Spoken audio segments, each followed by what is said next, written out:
যে সংসদ নির্বাচন হইল না, এটা পরিচালনার লক্ষ্যে 41 সদস্য বিশিষ্ট কেন্দ্রীয় নির্বাচন পরিচালনা কমিটি গঠন করেছিল বিএনপি। ওই কমিটির সদস্য ছিল হেরা সোয়েটার্সের এমডি এবং গার্মেন্টস ব্যবসায়ী মোস্তাকুর রহমান। দেখেন, হাসিনার আমলে মোস্তাকুর রহমান গার্মেন্টসের সামনে, সোয়েটারের সামনে কি মিলাদ মাহফিল, দোয়া মাহফিল করিচ্ছে দেখেছেন, মুজিব রেনিয়া, সর্দে বডিগার্ড রেনিয়া দেখেছেন, বিএনপির লোক।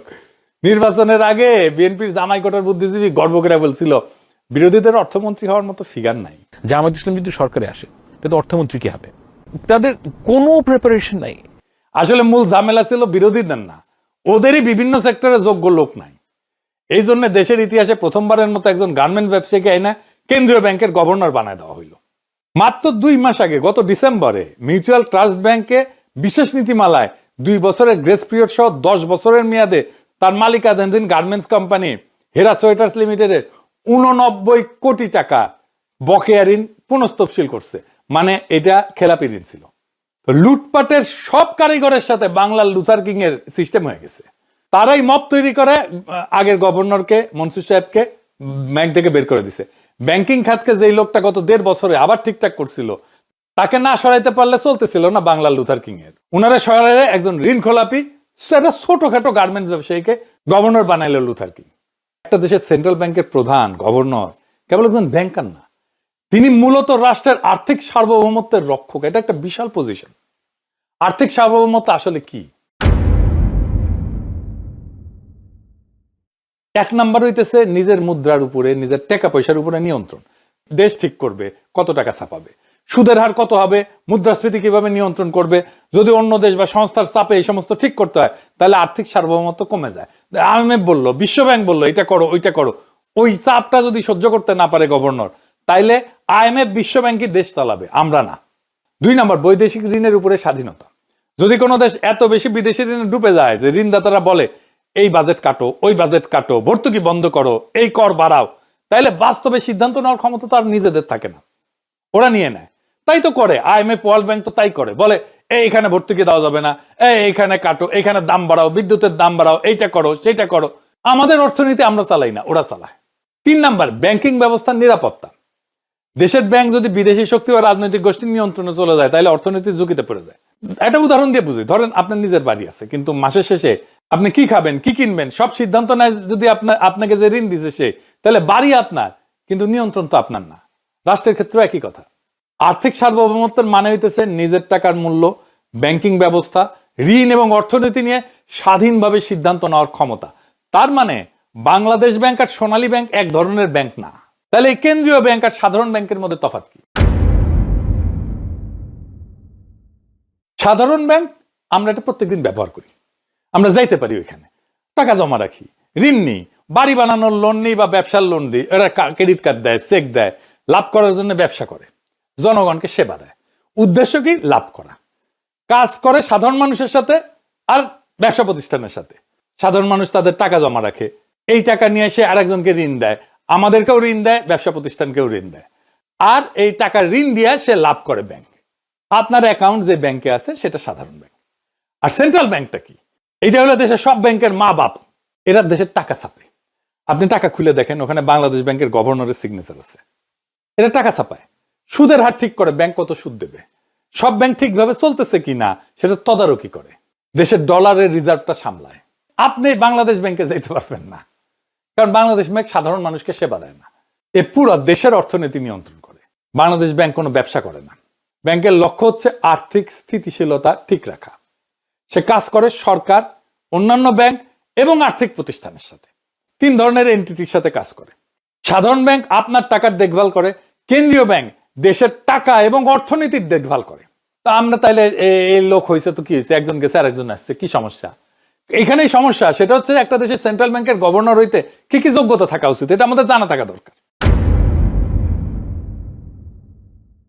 1 নাম্বার, টাকার ভাষা বুঝতে পারতে হবে। তিনি যেন ভালোভাবে বোঝেন টাকা কত ছাপলে বাজারে আগুন লাগে, মুদ্রাস্ফীতি হয়, সুদের হার বাড়ানো কমানোর প্রভাব কি, ডলার রিজার্ভ কিভাবে সামলাইতে হয়, ব্যাংক কিভাবে চলে সেটা জানতে হবে, কোন ব্যাংক ঝুঁকিতে আছে, ঝুঁকিতে পড়তে পারে, খেলাপি ঋণ মানে যে ঋণ নিয়ে যে টাকা মেরে দেয়, পাচার করে দেয়, এটা কেন বাড়ে এটা ধরতে পারবে, প্রয়োজনে কঠোর সিদ্ধান্ত নিতে পারবে। সে নিজেই তো খেলাপি ঋণ গ্রহীতা, সে কিসের সিদ্ধান্ত নেবে?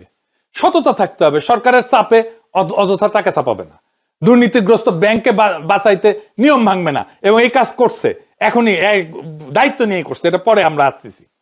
ঠান্ডা মাথা থাকতে হবে, সংকট আসলে ভয় না পেয়ে মানুষকে আস্থা দিতে হবে। সব মিলায় সেন্ট্রাল ব্যাংকের প্রধান এমন মানুষের হওয়া উচিত যিনি ফাইন্যান্স বোঝেন, চাপ সামলাইতে পারেন, আর দেশের টাকার মূল্য রক্ষা করতে সাহসী ভূমিকা রাখতে পারেন।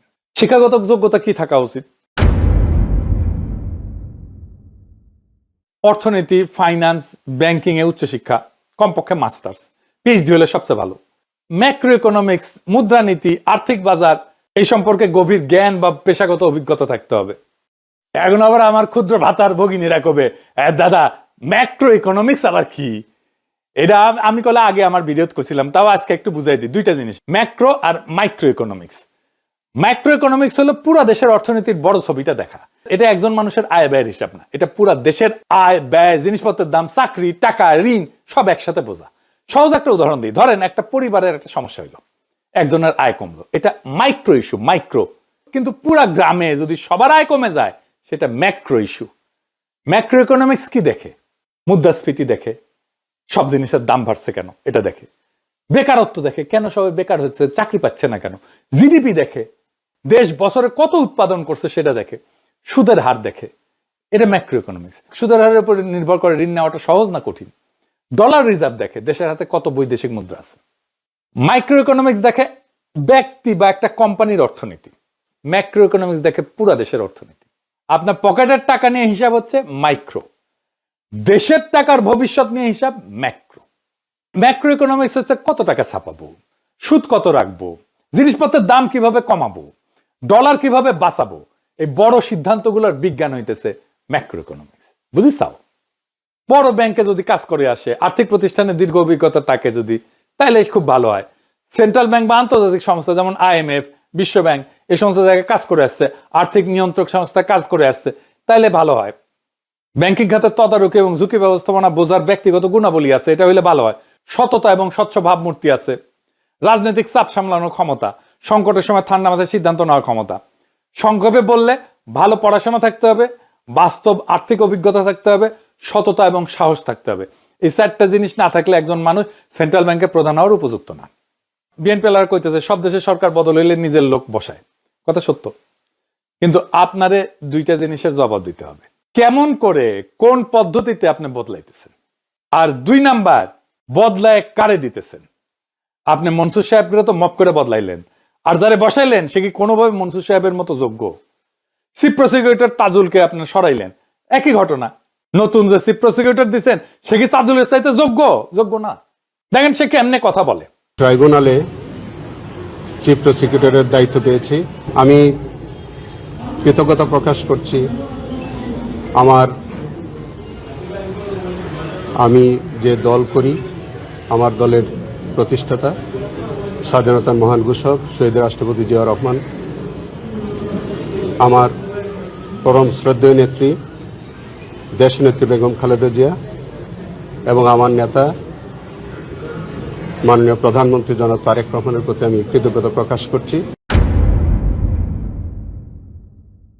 আমি খুব কনফিডেন্ট যে আমার 17 মাসের সময়ে যে বিচারগুলো হয়েছে, যে রায় হয়েছে, যে ডকুমেন্ট আমরা প্রডিউস করেছি, এই ব্যাপারে উচ্চ আদালতে গিয়ে কোনো রকমের এই জিনিসগুলোর ব্যাপারে কোনো অপ্রমাণ হওয়ার সুযোগ নেই, জাজমেন্ট উল্টে যাওয়ার কোনো সুযোগ নেই। এবং আমি প্রথম দিন থেকে যে জিনিসটা বলেছি যে আমরা এমন সব অকাট্য প্রমাণাদি এই আদালতে উপস্থাপন করেছি, শুধু বাংলাদেশে নয়, বিশ্বের যে কোনো আদালতে গেলে এই অপরাধীদের সাজা নিশ্চিত হবে, সর্বোচ্চ সাজাই নিশ্চিত হবে। সুতরাং এই কোয়ালিটি অফ এভিডেন্স মামলাতে আমরা যা কিছু দিয়েছি, অতীতের ট্রাইব্যুনালের সমস্ত রেকর্ড ঘেটে দেখবেন আমরা যে ধরনের শক্তিশালী প্রমাণ এখানে উপস্থাপন করেছি, এই ধরনের প্রমাণ কখনোই উপস্থাপন করা সম্ভব হয়নি। পৃথিবীর সমস্ত সম্পদের বিনিময়ে আমার প্রসিকিউশন টিমকে কেউ কিনতে পারবে না। আওয়ামী লীগ তো দূরের কথা, 14 গোষ্ঠীর ক্ষমতা হবে না আমাদের প্রসিকিউশন টিমকে টাকা দিয়ে কিনবে, সম্পদ দিয়ে কিনবে, প্রলোভন দিয়ে কিনবে, অথবা ভয়ভীতি দেখিয়ে বিরত রাখবে। ইনশাল্লাহ এমন শক্তি পৃথিবীতে কেউ দেখাতে পারবে না। দেখেছেন? এবার আসেন তারেক রহমানের গভর্নরে দেখি, এই গভর্নর যারা বানাইছে তার যোগ্যতা কি। সে একটা গার্মেন্টস চালায়, ছোটখাটো, বড় গার্মেন্টসও না, 500 কর্মীও নাই এবং ভালোভাবে চালাইতে পারে নাই, বিজনেসম্যান হিসেবে ব্যর্থ, সেই জন্যই 89 কোটি টাকা খেলাপি ঋণ। অনেকে কয় ব্যবসা করতে দেয় নাই, হাসায়েন না, মিলে ঝুলে ছিলেন সবাই। মির্জা আব্বাসের ব্যবসা তো বন্ধ হয় নাই, আব্দুল আউল মিন্টুর ব্যবসা তো বন্ধ হয় নাই, মিজানুর রহমান সিনহার ব্যবসা তো বন্ধ হয় নাই, আরো বিএনপি নেতাদের ব্যবসা আছে, মন্ত্রীদের ব্যবসা আছে, কোনোটাই বন্ধ হয় নাই, নাম কইলাম না, খালি তারে ব্যবসা করতে দেয় নাই না। আর ব্যাকগ্রাউন্ড কি তার, পড়াশোনা কি অ্যাকাউন্টিং, তাও কলে চার্টার্ড অ্যাকাউন্টেন্ট না, ফিনান্স ব্যাকগ্রাউন্ড হয়তো বুঝতাম। ফিনান্স আর অ্যাকাউন্টিং এর তফাৎ কি, এটা এটা এটা একটু বুঝাই বলি।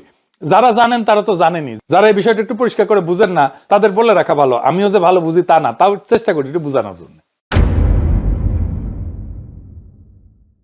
অ্যাকাউন্টিং হইতেছে কোত্থেকে টাকা আসলো কোথায় গেল এই হিসাব রাখা, আয় ব্যয়ের খাতা, ব্যালেন্স শিট রাখা, লাভ ক্ষতির হিসাব করা, ট্যাক্সের হিসাব করা। এটা মূলত আপনি যে টাকা খরচ করছেন অতীতের হিসাব এটা দেখে। গত বছর কোম্পানির কত লাভ হয়েছে, কত খরচা হয়েছে, কত বকেয়া আছে, কত ঋণ আছে। আর ফিনান্স কি, ফিনান্স হইলো ভবিষ্যতের টাকা কিভাবে বাড়ানো হবে বা ব্যবহার করা হবে তার পরিকল্পনা। ফিনান্স ভবিষ্যতের জন্য, অ্যাকাউন্টিং অতীতের জন্য।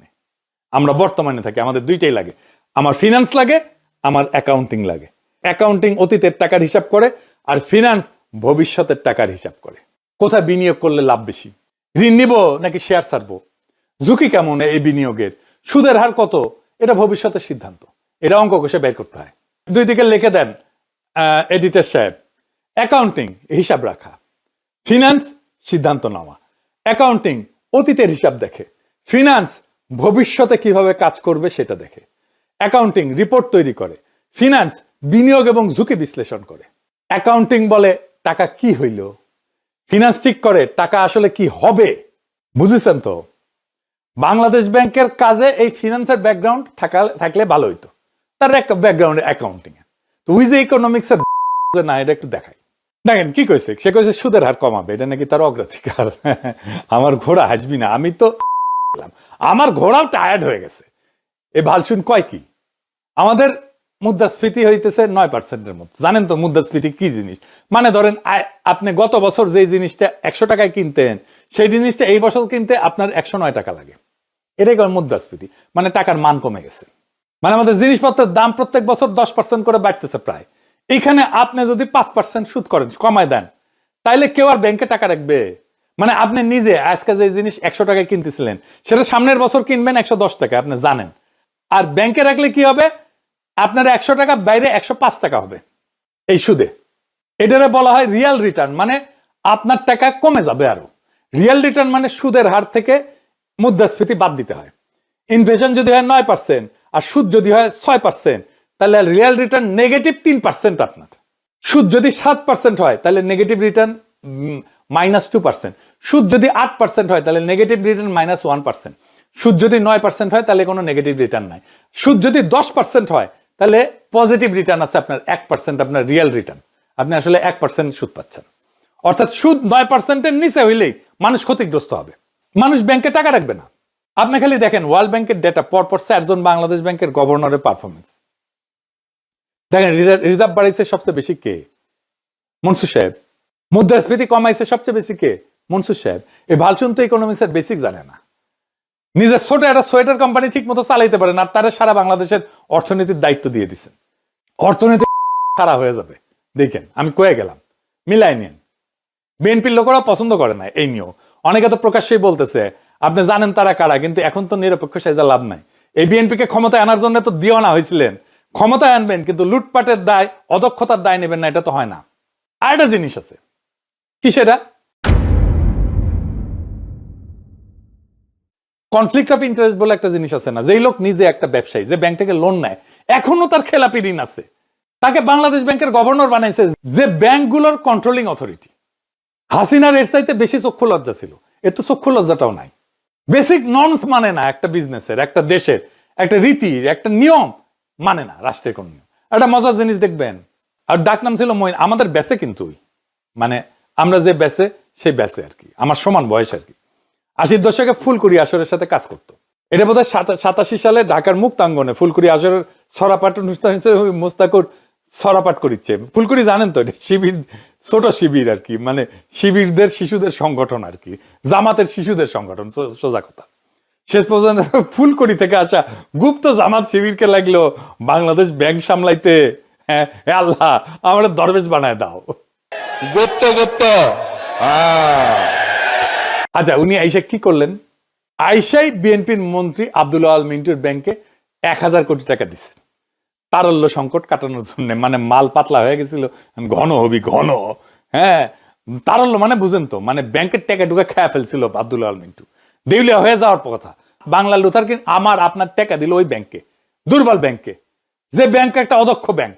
বন থেকে হেগে আসা মিন্টু তো চেয়ারম্যান, আর ডিরেক্টর হয়েছে বিএনপির আরেক মন্ত্রী জনাব জাকারিয়া তাহের, ওই গৃহায়ন এবং গণপূর্ত মন্ত্রণালয়ের মন্ত্রী। মানে ভাগ বুক করে নিয়ে খাইতেছে, এলোমেলো করে দে মা, লুটে পুটে খাই। এইভাবে লুটপাট করার জন্য এরা ক্ষমতাতে এসেছে। টাকা ছাপবে আর বাতিল ব্যাংকগুলো আবার বাঁচাবে আপনার আমার টাকায়। ক্যাপিটালিজম, পুঁজিবাদের একটা তো ব্যবস্থা আছে। যে কোম্পানি চলতে পারে না, যে ব্যাংকরাপ্ট, তাদের অ্যাসেট ব্যাংকরাপসি আইন অনুযায়ী নিলামে বিক্রি করে তাদের পাওনাদারদের টাকা পরিশোধ করা হয়। সারা দুনিয়াতে এটা নিয়ম, কোম্পানি ডিজলভ করে দেওয়া যায়। ক্যাপিটালিজম হইতেছে প্রফিট এন্ড লসের সিস্টেম। এখানে লস প্রফিটের মতোই সমান গুরুত্ব। কোন কোম্পানি লস করলে এটা অর্থনীতিকে বলে যে ওই ব্যবসার ওই মালিকের কোনো কার্যকারিতা নাই, ওটা বাতিল মাল, তাদেরকে ডিজলভ করে ফেলা উচিত। যে প্রতিষ্ঠান পারফর্ম করে না, ক্যাপিটালিজমে সেই প্রতিষ্ঠানের বাইসে থাকার কোনো অধিকার নাই। আমেরিকার অর্থনীতিতে হাজার হাজার কোম্পানি ব্যাংকরাপ্ট হয়, আবার হাজার হাজার নতুন কোম্পানি তৈরি হয়। এভাবে অর্থনীতি আগায়।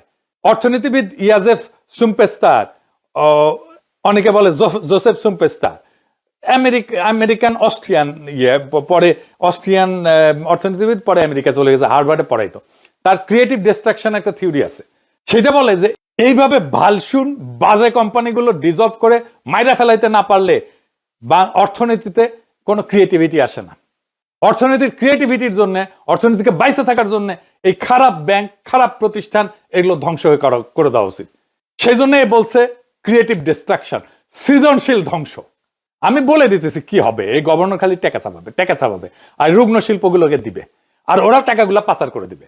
ইন্টারেস্ট রেট কমাবে, মানুষ ব্যাংক থেকে টাকা তুলে নেবে, সেটা সামলাইতে আরো টাকা চাপাবে। মুদ্রাস্ফীতি আকাশে উঠবে। টের পাবেন কিভাবে? শুধু সোনার দামটা দেখবেন, ধাই ধাই করে বাড়তেছে সোনার দাম, আর আপনার ব্যাংকে রাখা টাকা তেজপাতা হয়ে যাবে। যে জিনিস আজকে 100 টাকায় কিনতেন সেটা 150 টাকায় কেনা শুরু করবেন কয়েকদিনের মধ্যেই। দেখেন বাংলা লুথার কিং এর সরকার ইকোনমিক কোলাপস করে ধপাস করে পড়বে। হাসিনার বিরুদ্ধে রাজপথে মানুষ নামছিল কোটা সংস্কারের জন্য না, মানুষের জীবনযাপন অসম্ভব হয়ে গেছিল, এমন ভাবে অর্থনীতি কোলাপস করছিল। আওয়ামী লীগ বিএনপির চাইতে দক্ষ ছিল ম্যানেজার হিসেবে। আমরা সবসময় এই ভুলটা করি, পাকিস্তানিদের হটাইতে যায় ইন্ডিয়ারে ডেকে আনেছি। মুরব্বীদের জিজ্ঞেস করে দেখেন পাকিস্তান আমলের চাইতে ভালো ছিল নাকি মুজিবের শাসন। আবার ফ্যাসিস্ট হাসিনারে তারায় আনলাম বিএনপিরে, কুত্তা তারাইতে যায় আমরা নেকড়েকে ডেকে আনি। এটা আমাদের দুর্ভাগ্য। তাও ভাগ্য ভালো, সুশীলেরা বাংলাদেশকে আফগানিস্তান হওয়া থেকে বাঁচাইছে। এবার জয় বাংলা বলে বুড়িন্ডি হওয়ার পথে রাস্তা ধরেন বাঙ্গু সুশীলেরা। বুঝবেন কি জিনিসের মধ্যে পড়িছেন, কি গাড্ডায় পড়িছেন, এটা বুঝবেন। বোঝা শুরু করবেন এখন থেকে। এখনই তো আউকাও শুরু হয়ে গেছে, এখনো তো বুঝিছেন বাংলাদেশ ব্যাংকের গভর্নরের দেখে। এখন প্রশ্ন করতে পারেন আমাদের সপ্তাহে এক রক্তপাত কি বৃথা গেল? না, যায় না। 2024-এ যে বিপ্লব হয়েছিল সেটা শেষ ছিল না, সেটা ছিল বাংলাদেশের জন্য একটা বিপ্লবী কাল পর্বের সূচনা। পৃথিবীর তাবৎ বিপ্লবে একই জিনিস ঘটে, বারবার ঘটে। বাংলাদেশকেও অস্থির একটা সময় পার করতে হবে, আরো কিছুদিন। আবার সংকটে পড়বে বাংলাদেশ, মানুষ আবার অস্থির হয়ে পথে নামবে, আবার একটা লড়াই হবে। মনে রাখেন, যতদিন বাংলাদেশে পুরনো ব্যবস্থা, পুরনো লুটপাট, পুরনো সংবিধান থাকবে, ততদিন বারে বারে রাজপথে নেমে আসবে সাহসের আবাবিলেরা। বিপ্লব এমন একটা শক্তি যা মরে না, বারে বারে ফিরে আসে। যতদিন না সে নতুন একটা রাষ্ট্র ব্যবস্থা তৈরি করতে পারে, ততদিন পর্যন্ত বিপ্লবের আগুন নেভে না।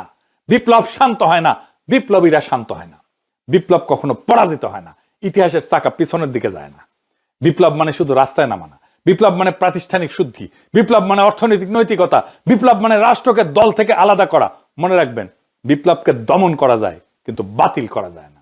ইতিহাস ধৈর্য ধরে কিন্তু ইতিহাস ক্ষমা করে না। বিএনপিকেও ইতিহাস ক্ষমা করবে না, কারণ তারা প্রথমেই জুলাইয়ের সাথে গাদ্দারি করছে এবং বাংলাদেশের মানুষের সার্বভৌম আকাঙ্ক্ষার সাথে বিশ্বাসঘাতকতা করছে। এই গণবিরোধী বিএনপির পতন অবশ্যম্ভাবী। ইনশাআল্লাহ। ইনকিলাব জিন্দাবাদ, আজাদি জিন্দাবাদ।